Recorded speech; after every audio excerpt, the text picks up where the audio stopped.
Okay, this our talk about crude oil, and first part, what's like byproducts of crude oil. First one is raffineri gas, or refinery gas, which is can be several kinds of different mixtures of gases, mostly used for fuels for combustion in industry.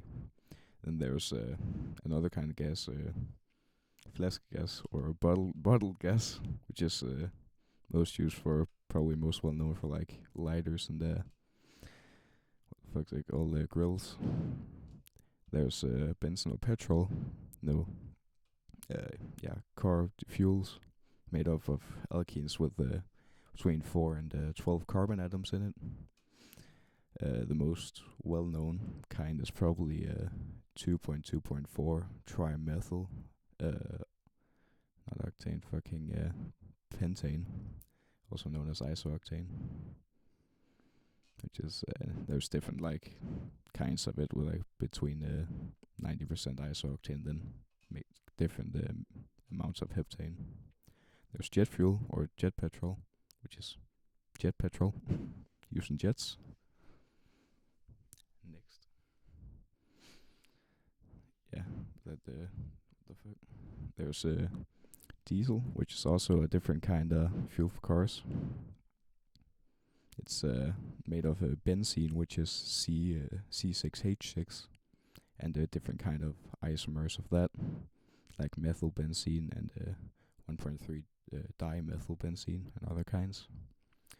There's light combustion fuel, which is used in production of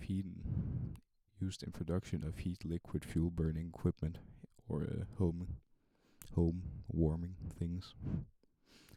There's rubbing oil, WD-40, like to keep chains from rusting on your bike. There's heavy combustion oil, which is used like ships when they have to get back and forth like the Atlantic. And then there's asphalt, which is, roads made of carbon and oxygen atoms.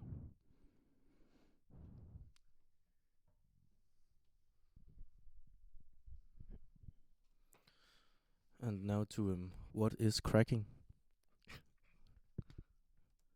Cracking is a process of which larger hydrocarbon is broken into smaller ones, which is used to produce gasoline from heavier oil dilates.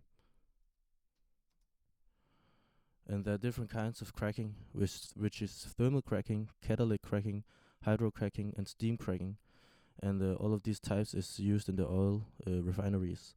But in Denmark, only thermal cracking is being used. So shortly said, the bigger carbon chains are being broken into smaller ones, which can be used to making petrol and diesel. And thermal cracking, as the name suggests, it is performed in a higher temperature. It results in breaking the chains, which you also can see in the picture to the right, where we have heptane, which is broken into ethane, and propane, which is easier to produce gasoline with. And now, what is reforming? And reforming is another processing technique which is used to rearrange the molecular structure of hydrocarbon to alter its properties. This process is used in lower quality of gasoline to improve their combustion abilities/properties. And thermal reforming converts the molecules of the low-grade naphthas to achieve a higher octane number. And the octane number is the number that tells about how stable the fuel is. And it does this by exposing the materials to high temperatures and pressures, but not as high as the cracking process. Because when reforming, as said earlier, we are just rearranging the molecules and not breaking them apart, as also seen in the example down below. What is desulfurization?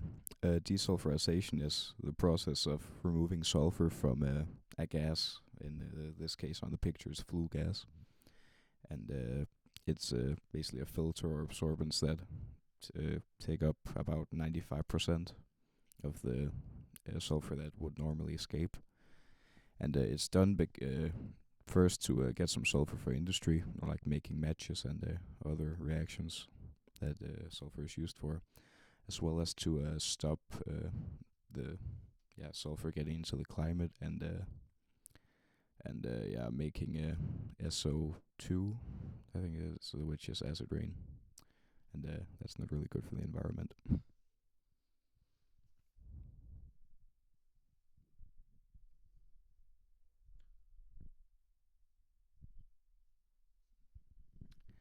What are the alkanes of petrol? Like I said before, petrol is made of different types of carbohydrates, like hydrocarbons, but with between 4 and 12 carbon atoms in it.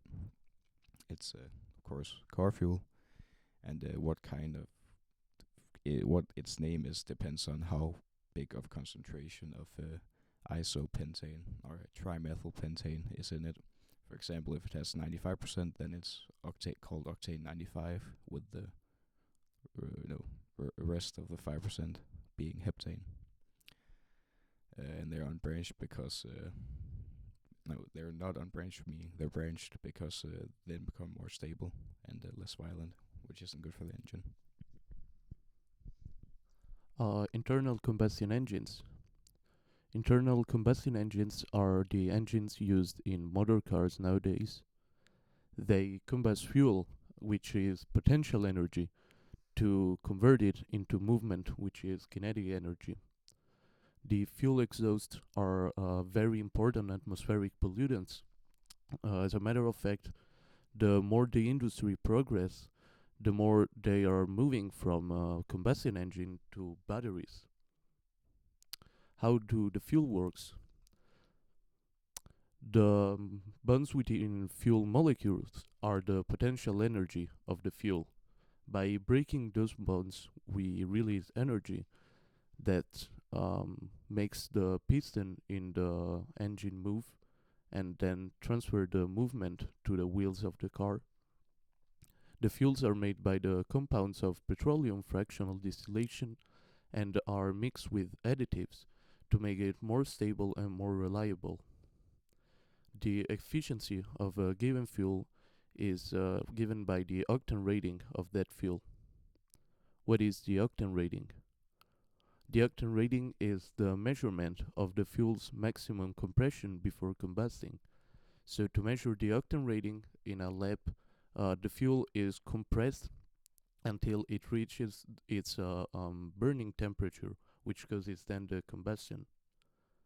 Gasoline has a higher octane rating, so gasoline engines need a spark to combust the fuel. So the 2.2.4 trimethylpentane, also known as isooctane, has a octane rating of 100, while the N-heptane is the basis and has a octane rating of 0. By adding them together in percentages, we get the octane rating of the whole fuel. So as an example, a fuel with 90% of isooctane and 10% of N-heptane will have an octane rating of 90. The structure of gasoline. Gasoline doesn't have a standard structure. It depends on the producer, and the commercial gasoline is made by many hydrocarbons. Some hydrocarbons change the burning point of fuel. As an example, by adding pentane in fuel during winter, it will have a lower burning point, making the car easier to start in cold conditions. Gasoline fuels have between 4 and 12 carbon atoms as the petrol they come from. The energy is given by the combustion of the mix made by gasoline and oxygen in the engine. As the formula we can see, we have 2 C8H18 plus 25 O2, and in the end, after the combustion, we have left 16 CO2s and 18 H2Os.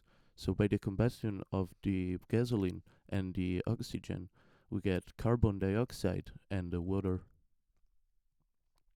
How does the engine work?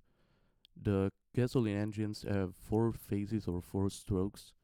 First we have intake, so the piston moves down and aspires the oxygen fuel mix in the cylinder through its valves. Then we have the compression. The pistons move up and compress the fuel mixture on their heads. Then we have ignition, so a spark lights up the fuel mixture, which is compressed and is extremely flammable.